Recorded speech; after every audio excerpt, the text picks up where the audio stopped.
Hello, everyone, and welcome to this edition of the IG Lighthouse.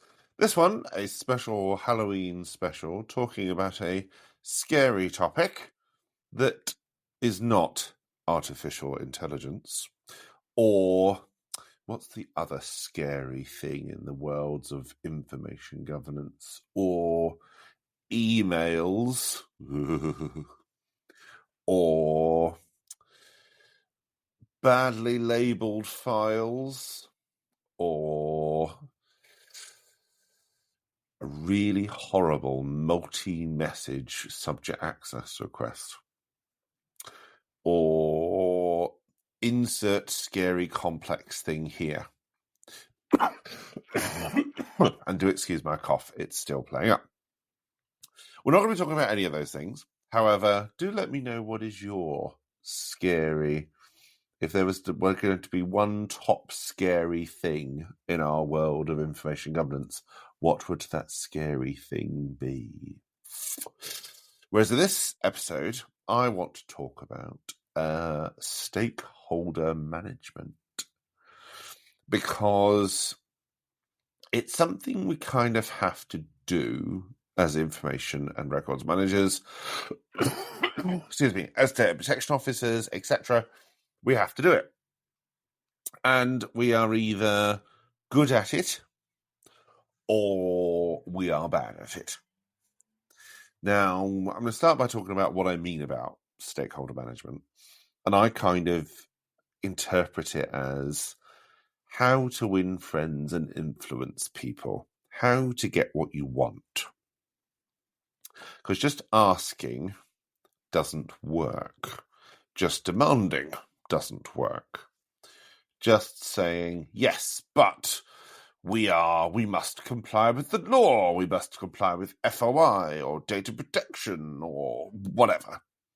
It doesn't always work. It does work on occasion, yeah, and people will have their success with it, but most don't, because you're one of many people that say, we must do X.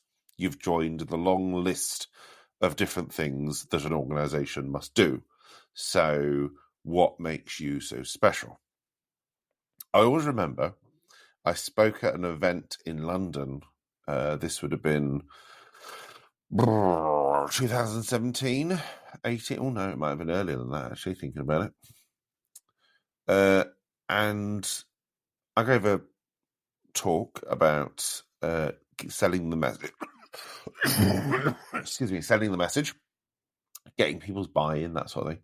I think it was definitely when GDPR was coming in. And I remember standing at the front, room full of about 50 people. And one of the questions was, well, that's all very well and good, but why should I have to take this message to the business? The business should come to me. And my response was a little bit facetious, and I did apologise, and I did, I always acknowledged I was being facetious. But I did say, well, how's that working for you? Is that actually successful?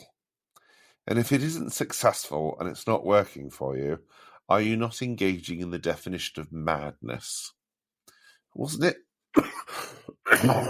Excuse me. Wasn't it Albert Einstein that said if you do something repeatedly, expecting a different outcome when it clearly isn't working, that's the definition of madness? Same thing with this. You get lots of people that will go, the business is not engaging with me, stakeholders don't engage, no one gives me what I ask for. And when you ask them, okay, well, what have you tried in the past? Often the response is very little, or we've expected them to come to us, or it's I asked in a particular way, I prepared a bog standard paper and I got this response. It's like, excuse me. Okay. Have you tried something else? Because if that didn't work, have you tried something else? And did you put that proposal, for example, did you actually consider your audience? So one of the reasons why I want to talk about stakeholder management is that we don't do it, and we should. We do it in projects, but often with a stakeholder. We might do it if there's an official reason to, but actually sitting down and working out who are the people that you need to get on board, how do they work, and what do I need to do to manage them? That sounds really nefarious and a little bit, how do I manipulate people into getting what I want? And it kind of is a little bit. And it also kind of isn't. It's accepting that the world, businesses, councils, charities, any organisation works by, yes, your formal structures, but also people, personalities, relationships, working styles. Actually sitting down and going, do you know what? My CIRO, for example, my senior information risk owner, they are someone that is pulled in 1,000 different directions all day long. They can only ever spare me 10 minutes of their time. Therefore, rather than bringing them a list of problems, I'm actually going to say to them, look, what do you need from me to give me authority to do something or to approve something? Just ask them.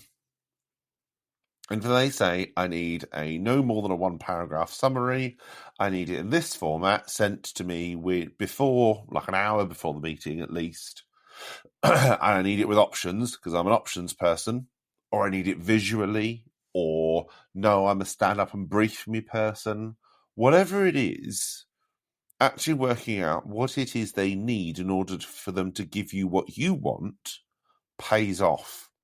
And sometimes it could be something as very, very simple as just asking, what do you need? I accept you're a busy person. I accept you've got a lot of things to do. I've only got 10 minutes of your time. I want to maximize those 10 minutes so we can get the most out of it as possible. What do you need from me so that I can get what I need from you? Have you done that? If you have, brilliant. That is the embodiment of stakeholder management. There are other things to it about scoring them and where do you want to be and putting them on a little map and all that other good stuff. And I would definitely recommend doing that. But sometimes stakeholder management can be as simple as just going to your CIRO or senior director and just asking them what they need from you in order to accept, reject risks, proposals, whatever. Same thing, another example would be if you take something to your working group or governance board or anything that needs to go through some form of governance where you need people to approve something. I was always taught that don't go into the room if you don't know how it's going to go. So if you're taking a proposal, for example, to your governance board, whatever that governance board might be, if you are absolutely certain that it's going to get approved, and you know that because you've looked at everyone in the room and this is genuinely a rubber stamping exercise, fine. But if you're, for example, taking it to your, senior management team, for example, that's got a diverse range of people and opinions, can you say with 100% certainty, or even just 95% certainty, that it's going to, whatever it is you're asking for, is going to be given to you? If the answer is no, look at each and every person on that committee, board, whatever it might be, and work out, well, what would make them say yes? What is it that's holding them back? What are they interested in? You can go with the obvious things, like the finance director is interested in money, so I need to make sure there's a monetary commercial element in there. Or the sales director is interested in how it can bring in further sales, or the HR director is interested in how it's going to affect staff. The logistics director is interested in logistics. You can go with obvious things like that. But you can also just find out, again, through talking to your director, because they will work with them, what are they about? Because some of them will also be people that prefer figures. They're a figures person. Or they are don't do figures, I do short, sharp, to the point. Or they are a details person. They want a detailed analysis.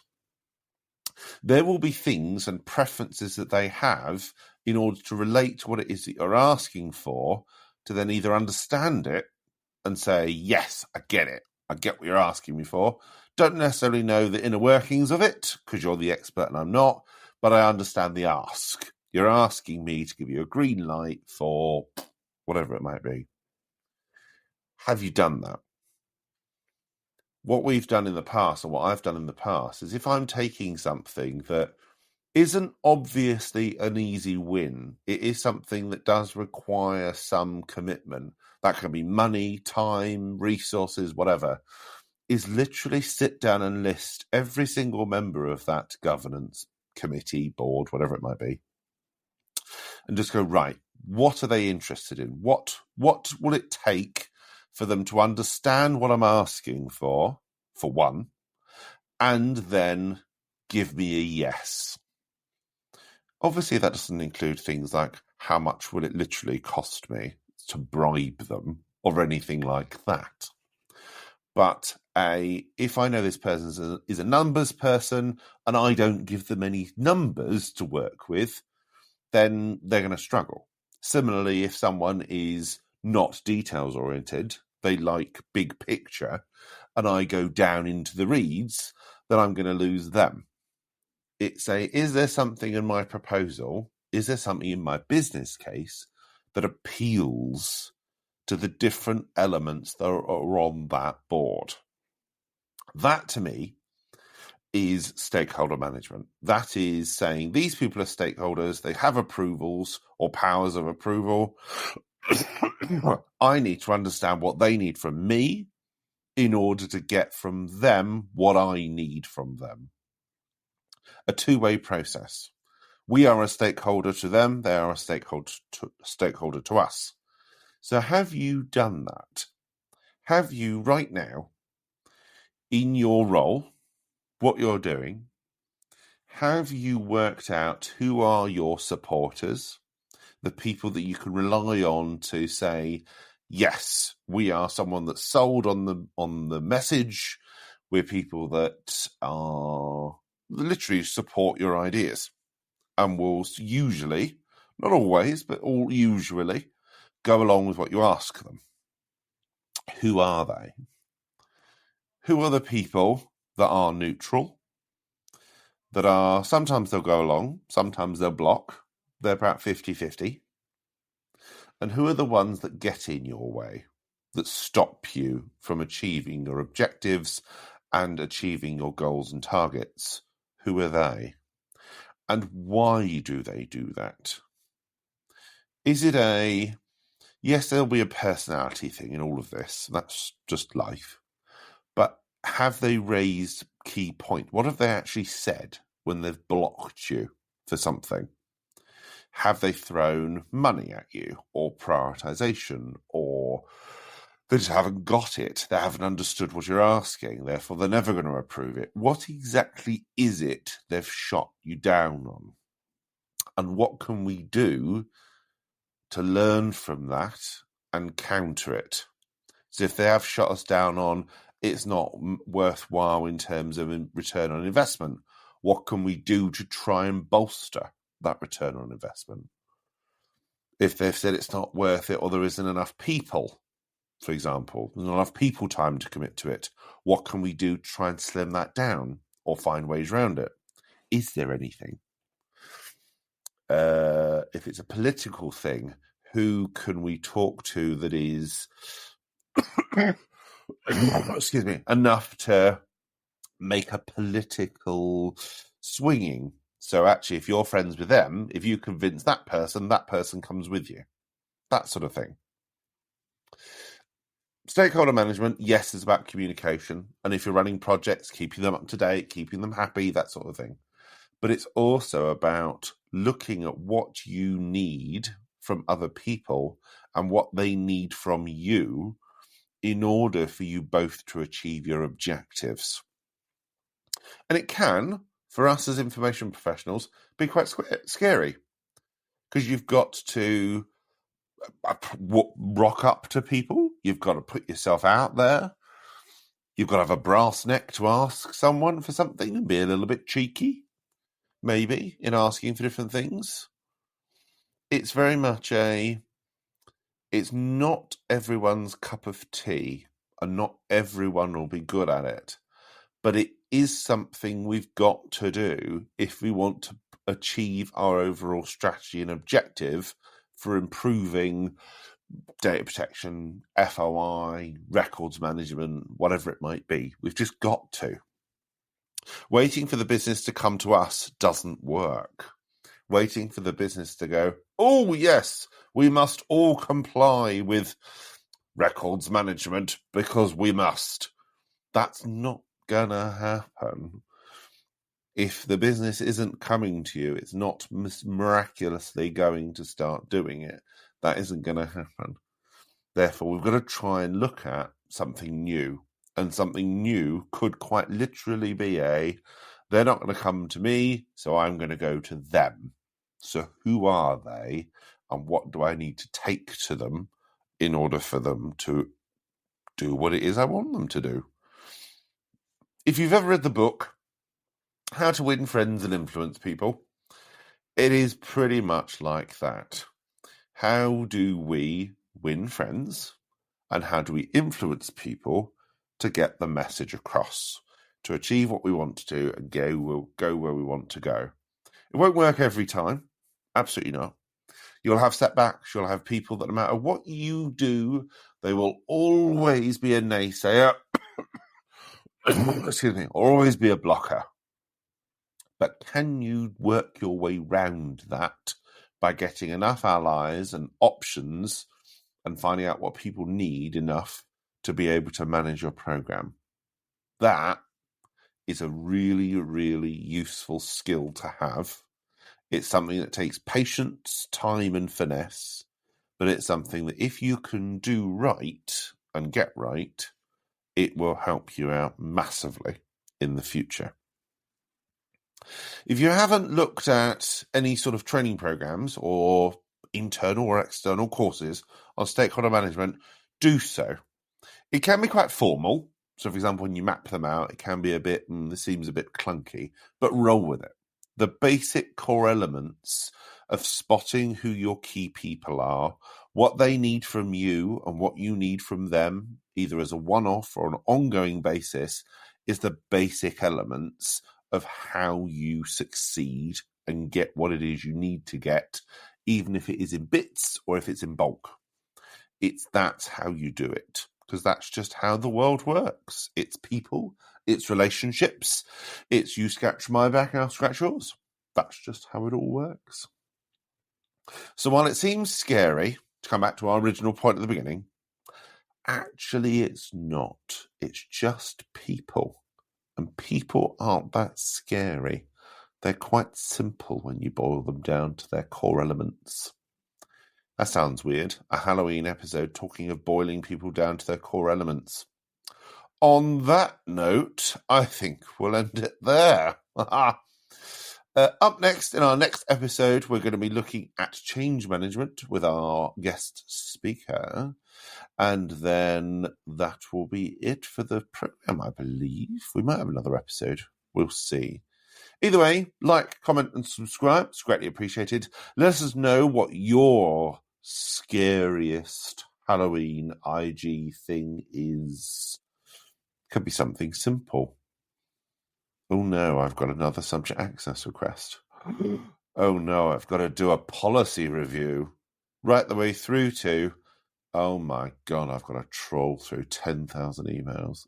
Ugh. What's yours?